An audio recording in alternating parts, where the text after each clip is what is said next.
Bismillahirrahmanirrahim. Assalamualaikum warahmatullahi wabarakatuh. Innal hamdalillah nahmaduhu wa nusalli wa nusallim ala rasulihil karim. Asyhadu an la ilaha illallah wahdahu la syarikalah wa asyhadu anna Muhammadan abduhu wa rasuluh. Allahumma shalli ala Muhammad wa ala ali Muhammad.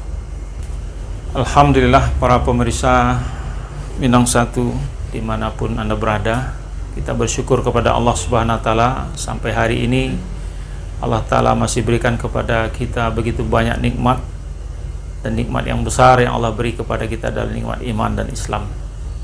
Allah telah sampaikan kita di bulan yang penuh keberkahan, bulan Ramadan, Sayyidul daripada sekian bulan yang penuh keberkahan di dalamnya. Maka seyogyanya semestinya kita ini mewujudkan rasa syukur kita ini dengan semakin dekat, semakin taat kepada Allah Subhanahu wa Ta'ala. Satu keadaan kepada orang Islam yang berlaku umum hari ini di bulan Ramadan yang penuh dengan keberkahan ini, ada satu hal yang menarik yang kita cermati, di mana di bulan Ramadan ini ada satu kecenderungan umat Islam dalam menyambut bulan Ramadan. Di rumah-rumah orang Islam, setiap menyambut datangnya berbuka barangkali, menyiapkan makanan untuk ahli keluarga. Namun ada satu hal yang perlu kita cermati. Terkadang di dalam menyiapkan makanan untuk perbukaan, terkadang kita melihat masih ada sebagian dari kita yang berlebih-lebihan dalam makanan. Padahal esensi yang sebenarnya, maksud yang sebenarnya dari puasa adalah menahan keinginan-keinginan, menahan keinginan nafsu kita, kesenangan kita. Tetapi justru malah di bulan Ramadan ini, di saat sebetulnya kita melatih diri kita untuk mengekang nafsu kita, keinginan-keinginan kita, justru keadaan sangat bertolak belakang. Makanan berlebih-lebih, terkadang mubazir. Sementara hakikat daripada puasa itu sendiri adalah bagaimana kita bisa menyederhanakan keperluan kita, apakah itu makanan, apakah itu pakaian, perumahan, dan segala kebutuhan-kebutuhan kita.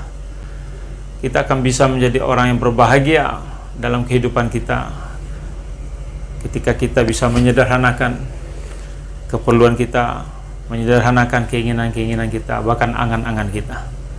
Tetapi datang begitu banyak masalah dalam kehidupan kita, manakala kita tidak bisa membatasi perkara ini.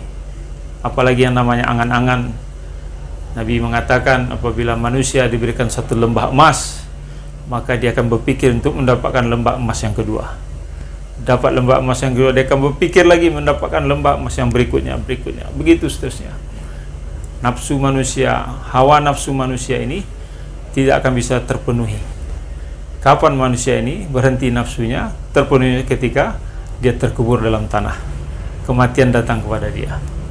Inilah bulan yang penuh dengan barokah, bulan latihan mengekang hawa nafsu kita, menahan diri, menahan angan-angan kita, sehingga kita bisa menjadi orang-orang yang berbahagia.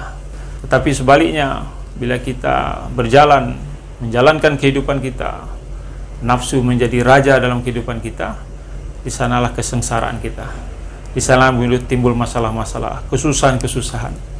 Maka bulan Ramadan yang suci ini, sebetulnya kita jadikan momentum perbaikan atas diri kita, islah diri kita, memperbaiki diri kita, mengekang keinginan-keinginan nafsu kita, menyederhanakan keperluan-keperluan kita, sehingga kita bisa menjadi orang yang berbahagia dalam kehidupan kita di dunia, apalagi nanti di akhirat yang selama-lamanya.